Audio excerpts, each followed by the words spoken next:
Hola a todos, mi nombre es Daniela Támara, soy estudiante de licenciatura en Filosofía de la Universidad Nacional Abierta y a Distancia y esta es la tarea final para el curso Filosofía Moderna.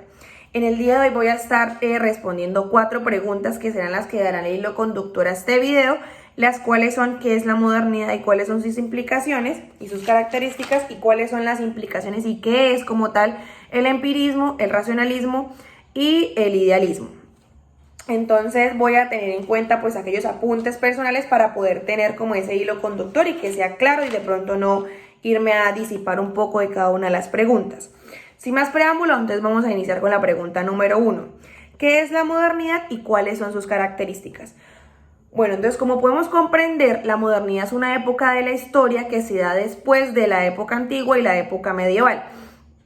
Y pues en ese orden de ideas tiene su inicio y su origen en Europa y pues tiene todo que ver con las transformaciones del pensamiento occidental. Como ya lo dije, va después de la época medieval, entonces ella tiene un origen más o menos en el siglo XV. Entonces, como pues nace después de la época medieval, tiene que ver con una ruptura del pensamiento de esta época. Hay ciertos momentos históricos que dan paso a esa transformación de pensamiento y el primero de estos sucesos históricos tiene que ver con la crisis de la iglesia del siglo XV y el siglo XVI, en la cual la iglesia católica vendía indulgencias a sus feligreses y pues de cierto modo alguien que fue Martín Lutero dijo, no, pues esto cómo puede ser posible, esto no es real, y empezó a pues darle aquella explicación a las personas y empezó a crearse este pensamiento protestante. Otro de los sucesos históricos que da como tal origen a la época moderna tiene que ver con el supuesto descubrimiento de América. ¿Y por qué supuesto? Pues porque ya América siempre ha existido, nadie la descubrió, pero teniendo en cuenta el momento histórico y la realidad científica en la cual pues se da ese suceso, es aquella llegada europea a América, que pues aparte de eso es como aquella supremacía, digamos, del pensamiento europeo sobre el pensamiento americano, que pues ya también estaba consolidado. Otro momento histórico u otro hecho histórico que se da en esta época tiene que ver con el Renacimiento y es aquel en donde ahí es donde se ve más claro esta ruptura entre el pensamiento meramente religioso de la época medieval con el pensamiento un poco más humanista, un poco más centrado en los orígenes grecorromanos de lo que tiene que ver con el hombre y pues es el enfoque que se le da. Entonces se deja de buscar una explicación religiosa para todo y más bien se le da una explicación más bien científica, más bien hacia el hombre, de lo que tiene que ver con lo que lo rodea.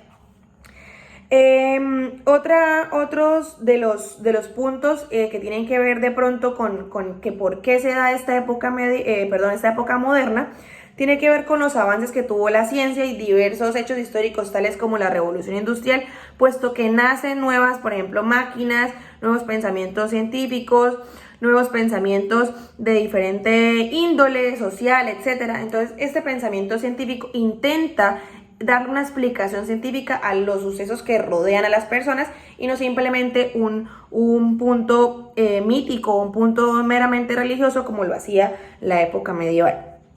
Entonces, esta cantidad de transformaciones de pensamiento hacen que haya un proceso de transformación social y es la que da como tal origen a la modernidad. En este orden de ideas y teniendo en cuenta esta idea final del nacimiento de pronto de la ciencia, de las transformaciones científicas, el hombre se empieza a preguntar, bueno, ¿y cómo conoce el hombre? ¿Cómo el hombre llega a la verdad? ¿Cuál es la verdad de las cosas? Porque si ya dijimos que de pronto el hombre deja de decir, bueno, la verdad absoluta es Dios, ¿cómo llego yo a una verdad realmente científica? Entonces empiezan a crearse una serie de corrientes en diversas partes de Europa, Alemania, Francia, Inglaterra, empiezan a crearse nuevos pensamientos y nuevos pensadores y empieza a nacer lo que tiene que ver con el racionalismo, lo que tiene que ver con el empirismo y lo que tiene que ver con el idealismo.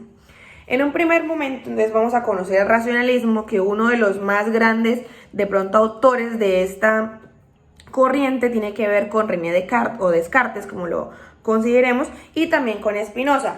Entonces, ¿qué se habla en el racionalismo? El racionalismo tiene a la razón como lo fundamental para llegar al conocimiento.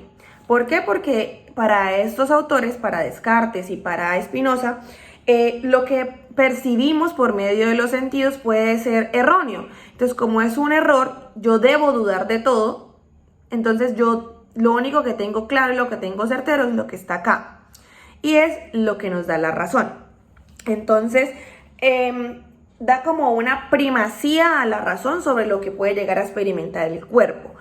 Entonces, para René Descartes y para Spinoza y para todos los racionalistas, la razón es la que da la verdad al conocimiento. Entonces, Descartes, como ya lo decíamos, en sus teorías invita a la desconfianza de los sentidos porque pues estos nos pueden engañar. Y como tal, se dice que la verdad se llega o al conocimiento verdadero se llega por medio de la razón. En este mismo orden de ideas existe para Descartes unas ideas innatas que son las que nos da Dios. Entonces, de pronto, Descartes no se despega mucho del pensamiento de pronto religioso, sino que sigue considerando que existen unas ideas que son ciertamente verdaderas, completamente verdaderas, que son innegables, y la idea más innegable de todas es la existencia de Dios. Entonces, Descartes emplea la duda para poder llegar al conocimiento. ¿Por qué la duda? Porque, como ya lo dijimos, él considera que lo que podemos percibir con nuestros sentidos no es ciertamente real. Otra de las corrientes que nacen a la hora de hablar del conocimiento tiene que ver con el empirismo, y pues uno de los autores, los autores fundamentales de esta corriente son Hume, Locke y Berkeley.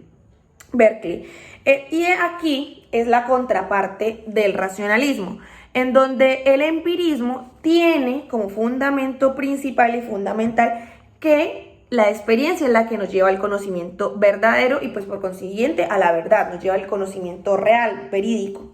Entonces, por medio de estas experiencias, por medio de estas percepciones que tiene el hombre por medio de sus sentidos, etcétera, es como se llega al conocimiento. Entonces, aquí los empiristas se valen de los sentidos para poder llegar al conocimiento y por consiguiente a la verdad.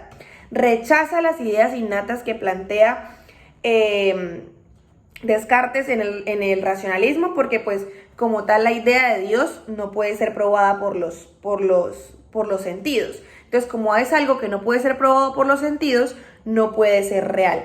¿Esto qué quiere decir? Que el conocimiento está limitado por la experiencia y pues emplea un método inductivo. Entonces, solo lo que puedo percibir es lo que considera el empirismo como la verdad verdadera. Y es aquí donde nace una contraparte que intenta nivelar de pronto estas dos partes, que es solamente la razón o solamente la experiencia, y es el idealismo. Entonces vamos a conocer dos tipos de idealismo. El idealismo que nos habla Immanuel Kant, que es cuando hablamos del idealismo trascendental, que es cuando Kant nos habla de que existen el fenómeno, que es lo que se percibe, y el noúmeno, que es la cosa que no se puede conocer. En ese orden de ideas, se puede construir, no se pueden construir los conocimientos sin ideas, pero tampoco sin experiencias. Entonces es aquí donde Immanuel Kant crea una balanza y como que habla de que no se puede dar conocimiento si yo no uso la razón, pero si además de eso tampoco tengo la experiencia. Entonces, si yo tengo la razón, pero puedo percibirlo también, entonces eso es lo que es realmente verdadero. Entonces ese es el aporte que nos hace Kant con respecto a las teorías del conocimiento en filosofía. Y por otra parte tenemos el idealismo absoluto de Hegel, que es un poquito más difícil de comprender, y es que Hegel nos habla de que todo, la totalidad de los hechos, todo lo que es real es racional, y por lo tanto todo lo racional es real. Entonces no puede existir el uno sin el otro. En este sentido, ya para cerrar nuestro video, la modernidad se encontró marcada por una serie de cambios y entre ellos el fundamental, la teoría del conocimiento. ¿Cómo llega el hombre al conocimiento? Espero que haya quedado de pronto clara cada una de las preguntas estipuladas en la guía y nos vemos. Hasta luego.